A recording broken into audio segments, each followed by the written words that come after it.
To create an email notification workflow in n8n, start by opening your web browser, navigating to your n8n workspace, signing in, and waiting for the dashboard to load. From the overview page, click the Create Workflow button, and a blank workflow editor will appear. Once you're there, click the workflow title at the top and rename it something clear like Email Notification Workflow or New Lead Alert. Using descriptive names like this makes it much easier to manage your automations as your workspace grows, especially when you start building multiple workflows. Every n8n workflow needs a trigger or a starting point. Click the plus button, search for Manual Trigger, and select it. This allows you to test your email workflow manually, which is perfect for learning. For production workflows, you can replace this later with a schedule trigger, webhook, or an app-specific trigger like Google Sheets or Typeform.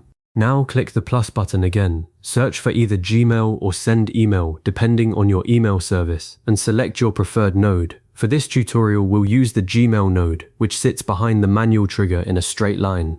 This node is what will actually send your notification. Open the Gmail node and locate the credential dropdown. Select your existing Gmail credential. If your account is already connected, n8n will use the saved authentication automatically, so you don't need to reconnect. Next, make sure the resource is set to message and the operation is set to send. This tells n8n you want to send a new email, not read or delete one. Find the to field and enter the recipient's email address, like team@example.com.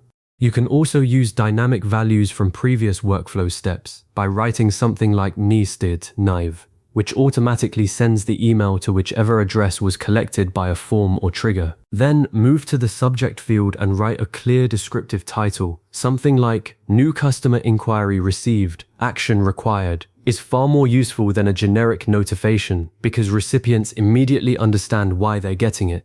Now write your email content in the message field. You'll see an option to choose between plain text and HTML format. Plain text is simple and easy to maintain, but HTML emails let you add headings, buttons, tables, and styled notifications, which is great for reports or business alerts.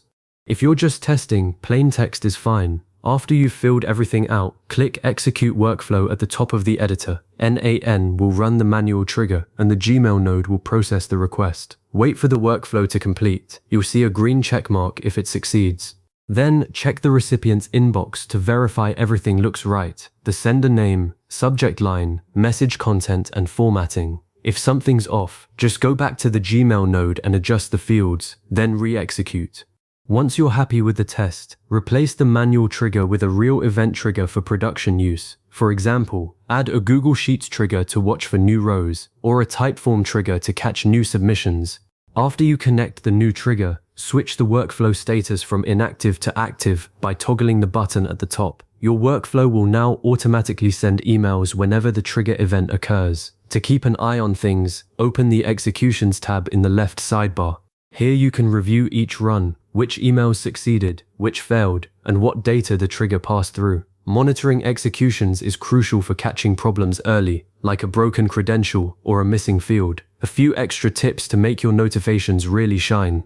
First, keep your email body short and actionable. The purpose of an automated notification is to inform someone and encourage a quick follow-up. So include only the event, who triggered it, what happened, and what needs to be done next. Second, personalize using expressions. Instead of a generic message, use dynamic data from previous nodes. For instance, if you're notifying about a new lead, include their name and company. Personalized emails feel more professional and give recipients exactly the details they need. Third, consider adding an Edit Fields Set node before your email node, especially if your incoming data is messy.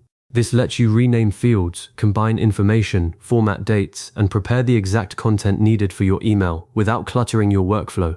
You now have a working email notification workflow in n8n, from setting up the trigger and configuring the message to testing and activating it for real-world use. If you ever need to adjust a subject or add a new recipient, just reopen the Gmail node, make the change, and re-execute. Save this video or bookmark this process so you can come back whenever you build your next automation, whether it's new customer alerts, daily reports, or failed workflow error notifications.